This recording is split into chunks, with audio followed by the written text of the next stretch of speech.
Welcome to the Love Drunk Show. We gon' talk some ish, get into it, so make sure you stay tuned. Like, comment, and subscribe. Wow. Hey, lover.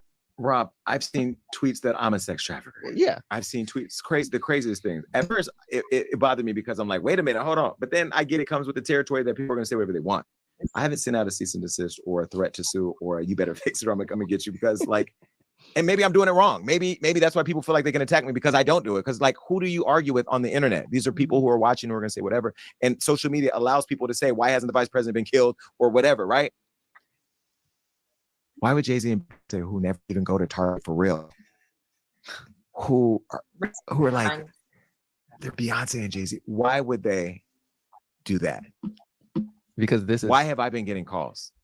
Because this is like, why am I getting calls and I haven't even said anything?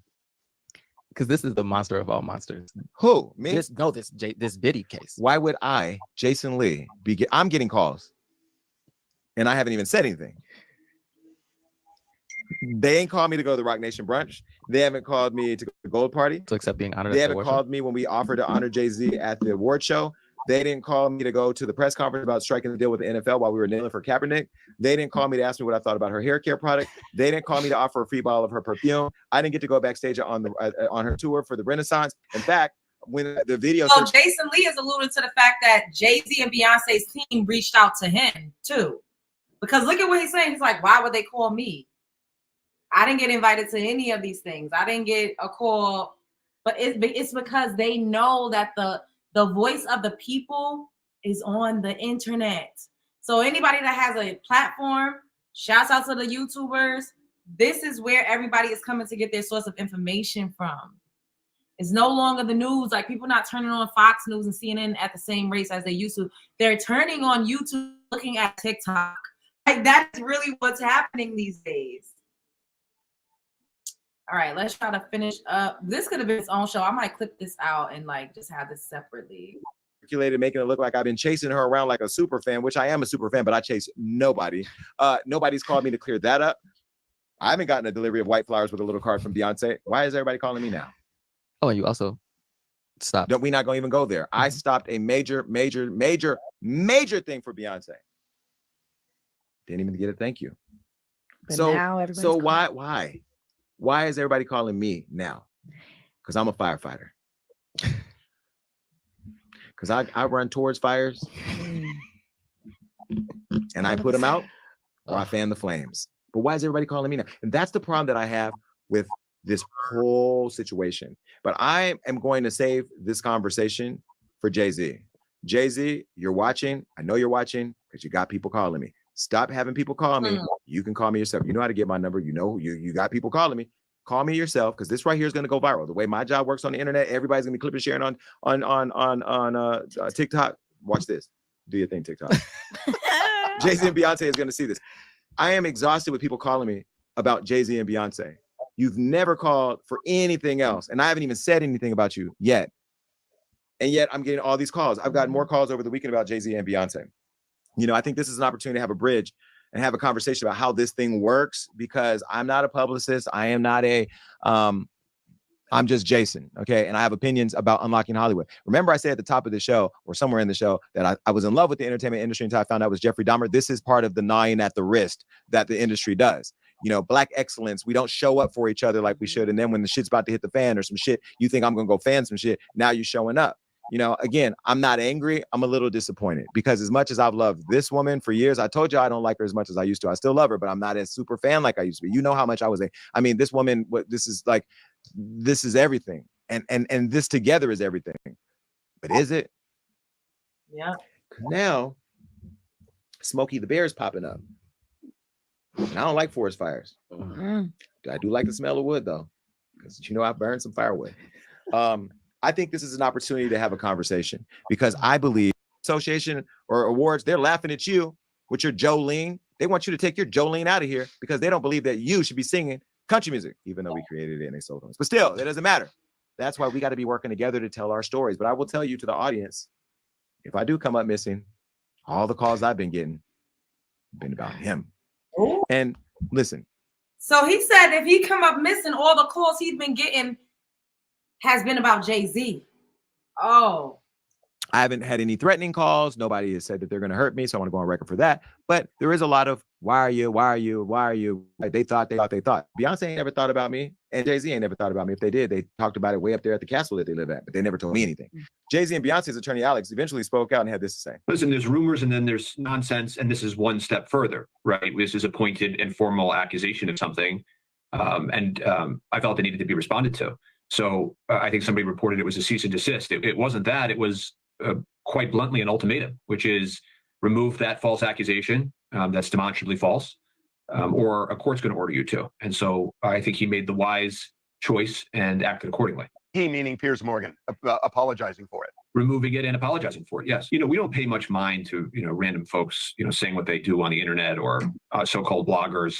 I think what changed here is that somebody sort of weaponized and tried to take advantage of that sort of talk and put it up on a platform of a so-called journalist. And that's where, I felt it appropriate to spring into action. As I know, you both know, I'm a proponent of free speech. So is Mr. Carter. We believe in it in democracy and in debate and in music. But this is different, of course. And so that's why we acted. Yeah, again, I don't pay much mind to random folks who want to, tweet, say what they do on the internet. What changed here in my mind is that somebody on a so-called journalistic platform exploited that kind of random rumor mill, whether it's disconnected from reality or what have you, and lifted it up. And by doing that, they not only caused harm here, but they are also droning out the voices of real victims. And so in a case and a situation as serious as this is not a free flow of ideas and those sort of democratic ideals. This is lifting somebody and taking advantage of somebody who's saying, these sorts of things. And if you look at the history here, theories about ex-presidents, world leaders, all sorts of things that are, untethered to reality. Well, I like the fact that you're saying that you love free speech. Am I a so-called blogger? I don't know if he's referring to me. When he said so-called bloggers, he's talking about Jaguar, whoever, but you also call Piers a so-called journalist, and that was kind of shady. I like the fact that you're saying you don't care what people say and that people should be encouraged for free speech, because that's what this is. This is everything speech. About it. I've been to every concert. I bought every album. So fun fact, I met Jason Lee at a dinner years ago. I don't even know what year this was, but I met him before he was like really living in LA. He was in New York City. We were at like a dinner. It was a bunch of people there. And when I met Beyonce for the first time, like right here, right next to me, spoke to her, Jason Lee was there when I met Beyonce. He was like, oh, Beyonce's on the way. She's coming. And there was literally like a handful of people there. Everybody just couldn't be there. When I got the email to get invited to Ty Hunter, her stylist's birthday party, in the email that said, you cannot bring anybody with you. And the funny thing is, my ex-boyfriend, the one that was signed to the record label that I told you all about, he got an email before I did, and thought he was shitting on me. Like, oh, I got an email to go to Ty's party. I know Beyonce gonna be there. I can't bring nobody with me. No, I can't bring nobody. I got my own email, and I was like, yeah, take that, bitch. Take that. And everybody was so jealous. His best friend at the time, which she was actually in love with him, but she was like a gopher. She did everything he told her to do, so he kept her around. She was like a flunky. And his sister, everybody was so jealous that I went, because they thought that he decided to bring me to go and meet Beyonce, when in reality, I had got my own invitation via email from the camp. It didn't have shit to do with him. Now that's a story for that ass. And Jay-Z was there with her, and Jason Lee was also there at the party. Now let him continue. The fact that you're saying you don't care what people say and that people should be encouraged for free speech, because that's what this is. This is free speech. I'm not somebody who has not been in the room, somebody who's been in many rooms and saw many people. And again, this is Black excellence, at least how they present themselves. But there are lots of things that people do say about these people behind the scenes. They do call them dark. They do call Jay-Z in some circles evil. They do talk about them just being all out for themselves. And there's a lot of allegations that I won't even get into, because I don't have the facts. I don't like to put out things that aren't factual, at least that I don't know about, to be a fact. But the people that are saying the things about these people are people that are close to them and that know them.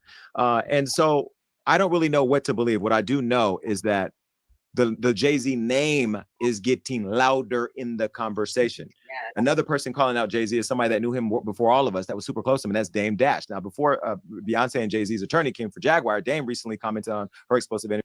Damn, this is crazy. Jaguar really, now if Jay-Z, Oh my God. Now, what is everybody gonna say once people really start coming out the woodworks with their stories about Jay-Z? Are they gonna say, oh, now we believe Jaguar the same as how they're doing with Jay-Z? I mean, with Diddy. And this is not to say that she's the only one that has had these, you know, speculations or allegations about him, but she is the one that has a voice big enough, and she's been able to get on these platforms, and she knows how to captivate an audience well enough to whereas people actually going to listen to what the hell she got to say. Interviews and said some of the things that she said were things he's thought of and experienced himself, like the rumors and allegations of Jay-Z being behind Aaliyah's 2001 fatal plane crash. Allegedly. He said this over on the American News Network. Dame spoke about his ex's death and about walking away from a deal when Jay-Z collaborated with R. Kelly. That's too much. For their best of both worlds album. Remember that thing dropped and then fell apart. Yeah. And that dropped a year after. I remember Dame Dash speaking out against that, about that, and he was like, yo, if you know that he allegedly did these things to my girl and he hurt her or he did whoop-de-whoop, why would you go and do an album with this man knowing what Aaliyah had to say about him? I remember Dame Dash saying that. The rabbit hole goes deep, child. After Aaliyah died, this is what he had to say. When it came down to R. Kelly, there was a conversation had about the moralness, like it's morally wrong to do a project with someone that we know raped my girl or raped anybody for that matter. So I do know that conversation was had, and I was really surprised that he moved forward with that relationship. But I do know that when that project did come out, I didn't want any part of that project. I didn't want any of the money to go to Rockefeller or me when it came to Rockefeller. It was around the time that Jay was trying to kind of separate himself from us. And he was saying that he didn't want to be a part anymore. And we resolved that issue with, look, if you want, because he wanted me to dilute and he wanted Biggs to dilute. And I wasn't diluting because I know what I mean and what I do for business. And Biggs was ready to dilute. But our OG, Deuce from Roy, kind of stepped in and was like, that's not right. And that's how we resolved it. The way we resolved it was, yo, you keep all the money from that project. I don't want no parts of it. The best of both worlds. I guess I think homie has to answer some questions right now. But if he doesn't, it just, you know, again, it's going to make people ask more questions. And me as a person that knew him, you know, I'm very curious to know. I'm Dory Poole. All right, I'm just gonna stop it there because I feel like we played like a lot of Jason Lee, and I did speed it up, Quaisha. So, but it's still slow.